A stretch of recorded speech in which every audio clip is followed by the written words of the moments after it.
Hai hai hai, Assalamualaikum warahmatullahi wabarakatuh semuanya. Kembali lagi di channel aku ya, berbagi resep masakan lagi. Kali ini aku mau berbagi resep masakan, yaitu olahan dari fermentasi daging buah durian yang biasa dikenal dengan sebutan tempoyak. Untuk daerah Palembang dan sekitarnya, tempoyak ini sangat familiar ya, bukan cuman di Palembang dan sekitarnya, namun di Bengkulu, Jambi, bahkan Lampung dan daerah-daerah lain juga tentu saja sudah sangat familiar dengan yang namanya tempoyak ya. Seperti yang tampak di video, resep olahan tempoyak yang akan saya bagikan kali ini adalah resep sambal tempoyak campur petai.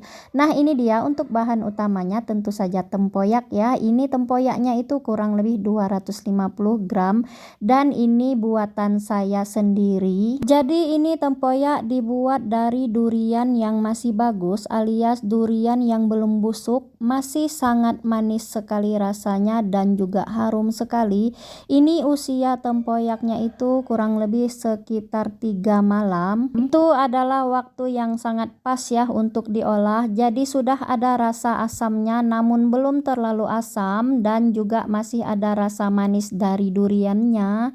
Untuk proses cara pembuatan tempoyak itu sendiri adalah di mana daging buah durian itu disimpan dalam wadah yang tertutup rapat dan diberi sedikit garam, kurang lebih setidaknya untuk 2 atau 3 malam baru kemudian bisa diolah. Setelah 3 malam, untuk penyimpanan jangka panjang sebaiknya disimpan di dalam kulkas, karena jika dibiarkan di suhu ruang maka semakin lama fermentasi dari durian ini atau tempoyak ini akan semakin tinggi tingkat rasa asamnya. Lalu ketika kita akan mengolahnya untuk dijadikan masakan sambal, maka nanti kita akan menggunakan banyak gula untuk menyeimbangkan rasa asam yang tinggi ya.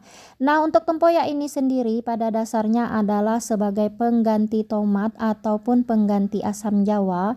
Jadi selain cocok untuk disambal, tempoyak ini juga cocok banget untuk dijadikan sebagai campuran bumbu pepes. Ini enak banget kalau kita mau bikin pepes ikan mas, atau juga cocok banget untuk dicampurkan dengan kuah kuning masak ikan, cocok banget untuk dimasak kuah kuning ikan nila, ikan lele dan sebagainya. Demikian sekilas info tentang tempoyak ya. Kita kembali ke bahan masakannya. Jadi untuk bahan masakannya selain tempoyak, karena kita mau masak sambal tempoyak campur petai, tentu saja di sini adalah petai.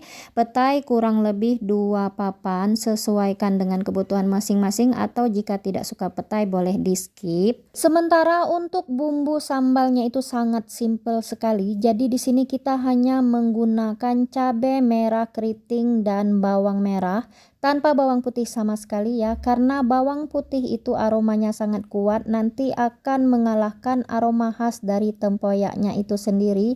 Nah, untuk cabai merah keritingnya ini sendiri saya menggunakan kurang lebih 25 buah, boleh ditambah kalau mau lebih pedas lagi, dan bawang merahnya 6 siung. Lalu untuk seasoningnya itu sendiri di sini kita menggunakan sedikit garam. Hati-hati dalam penambahan garam ya, karena tempoyaknya tadi sudah diberi garam di saat memulai proses fermentasinya, jadi sudah ada rasa asinnya, dan juga gula pasir agak sedikit banyak dari kita bikin sambal seperti biasanya, dan tentu saja penyedap boleh di skip bagi yang tidak suka pakai penyedap MSG. Namun jangan gunakan kaldu bubuk rasa ayam atau rasa sapi ya, karena nanti akan merusak rasa khas dari si tempoyak itu sendiri.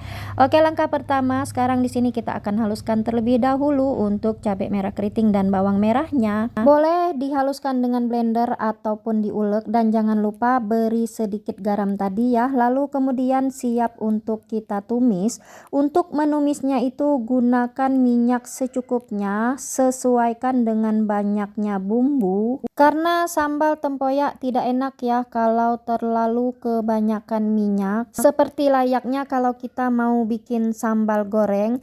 Lalu tumis bumbu halusnya tadi. Setelah minyaknya benar-benar panas, oseng-oseng bumbunya sampai benar-benar matang, sampai benar-benar wangi, dan sampai benar-benar tidak ada lagi aroma langu dari cabenya. Lalu kemudian tambahkan air yang agak banyak Kita masak sampai airnya ini mendidih dan bumbunya mateng untuk kedua kalinya, sehingga bumbunya benar-benar tanak dan benar-benar tidak ada bau langu. Lalu kemudian baru siap untuk kita tambahkan tempoyaknya tadi.